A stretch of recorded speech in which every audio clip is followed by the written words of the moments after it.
AJ. A-Twist. It's Rap Attack. It's Rap Attack on B-More's 92Q, home of that Quicksilver Morning Show. Your guy, DJ Twisted. AJ Showtime, man. We got a special guest in the studio, Nato Means. What's up, brother? What's going on with you, fam? How you feeling? It's the sick takeover. Yes, indeed, man. Salute. That's what's up. Salute. Let's get straight to it. Who is Nato Means, man? What you about? Nato Means, I am just a student of hip-hop. I thrive my career based on being as prolific an MC as possible. That's what got me started. That's where the love came from. The metaphors, the similes, the wordplay, all of that, the delivery. So that's kind of where I staged my career. Okay. From here on out. No doubt. Speaking of that, so I'm going to ask you, who influenced you? Like, who got you to get up? And what's that, throwback record we call Digging in the Crates that you go back and listen to that? Yo, I can do that right there. You feel what I'm saying? Man, there's so many. Everybody from Wu-Tang to Pharoah Monch, Mos Def, Black Star, Talib, X, just the real the hip-hop. usual suspects. It's everybody. Redman, Tretch, all the way back to Kane, Rakim, Cool G Rap, KRS. It's like everybody. Everybody's had an influence. The West Coast. Crooked Eyes, definitely one of my favorites. Locksmith gets busy. Daylight gets busy. I respect yeah, right? You know what I'm saying? Right? Hey, Nato's got a laundry list, man. I hear you, brother. Because this is what I love. This is the passion. And anybody who gives me that inspiration to perfect my pen, I keep them close whenever I need inspiration myself. So when it comes to the inspiration, one thing's for sure, you had a laundry list of like MCs that's solid, that's lyrical. You know what I'm saying? So, of course, hip-hop has changed. So how do you feel about the current state of hip-hop right now? Well, okay. Technically, in my opinion, hip-hop itself is the culture, and that's going to continue to progress no matter what. Now, as far as mainstream rap is concerned, that's what's changing. That's what people are having their discrepancies about. And it's understandable because the shift of mainstream rap has changed from the 90s to now. So in that aspect, it needs work. But at the same time, the biggest issue, in my opinion, is the lack of balance. Back in the day, you had a balance of a variety of different rap music all at one time. So if it was one thing you didn't like, it didn't take long for you to hear something that you did like. Nowadays, you hear a consistent sound of what you might not like.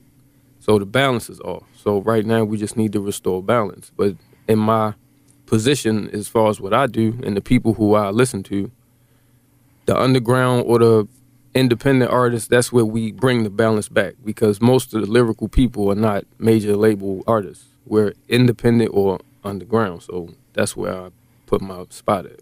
Okay. Well, speaking of independence, what do you think is the hardest thing about pushing yourself in this rap game? It's definitely marketing.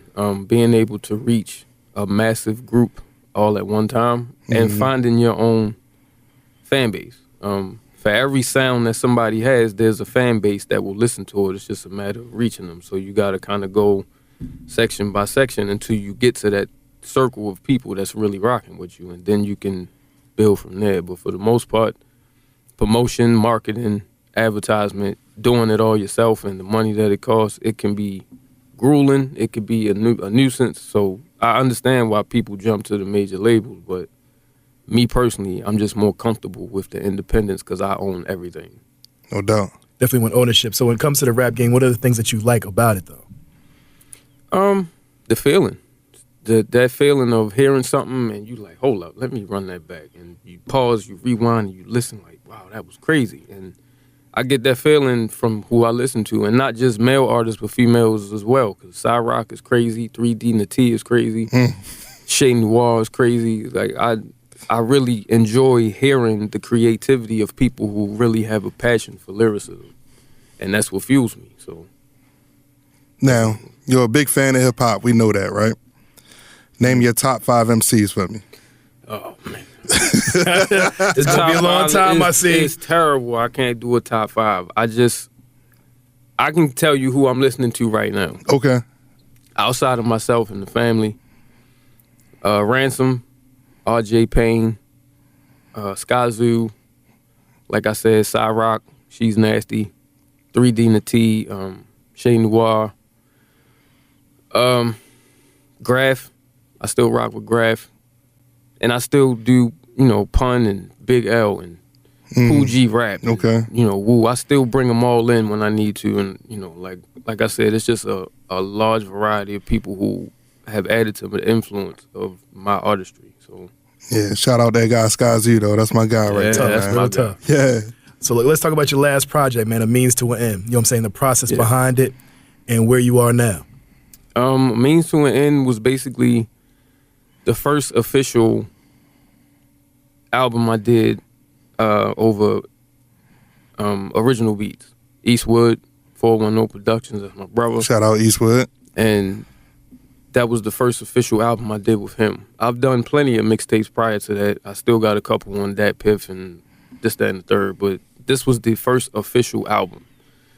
And we just did a plethora of different things. I tried some slower beats, I tried some boom bap beats, just different things to put together, but it was a lot more features at that time because we had a bigger circle of people that we were doing music with.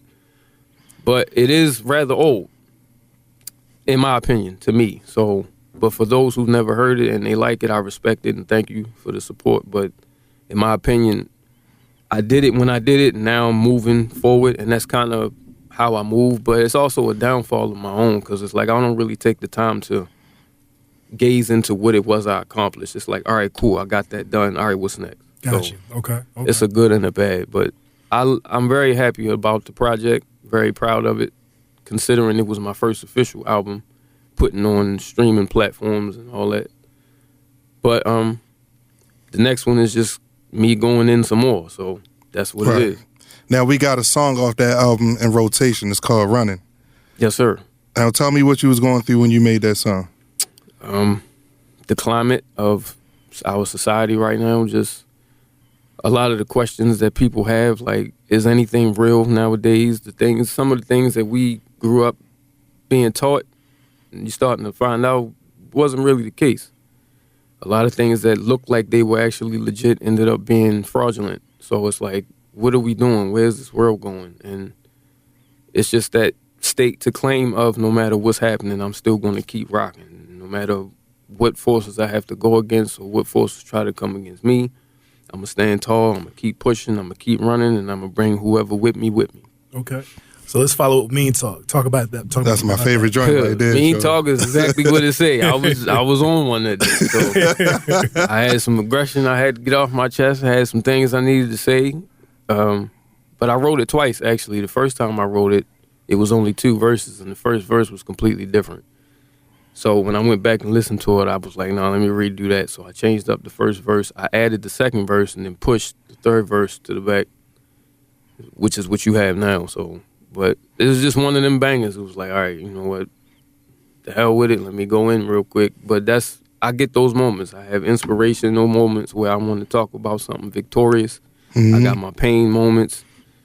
And then I got my I'm nice moments. So that's what that was. You got to let them know. You got to talk that talk. Real right. talk. Yeah. So what you got coming up next? I know you're working on new music because you always working. You feel me? Yeah. The next album, This Means War. We pushing for February. By the grace of God, everything will be smooth with that. I got 2 singles out. Well, that I'm getting ready to put out for that right now. Probably about 10, maybe 11 songs. Not quite sure just yet. But yeah, we pushing for February. Okay, and you bought 2 new joints with us. Yes, sir. The first one, Tough Love. That's more of a modern day sound. I was trying something just to see how it sounded, and you know, I got good reviews, so I tried it. And then the next one, which is The City, which is a dedication to Baltimore, we go in it. Me, my brother Gusto, my brother Cypher, we went busy on that one. So. No Hey, doubt. Cypher, what's up, Chief? Yeah, Yes, shout sir. out the team, man. Yes, sir. Sick Entertainment. Yes, sir. So before it's all said and done, since you declared war, you know what I'm saying, how about you hit us with this Rap Attack freestyle coming up? Yes, sir. Let's do it. Yes, sir. It's B-Boys 92Q. Nato Means in the building. AJ Showtime. DJ Twisted.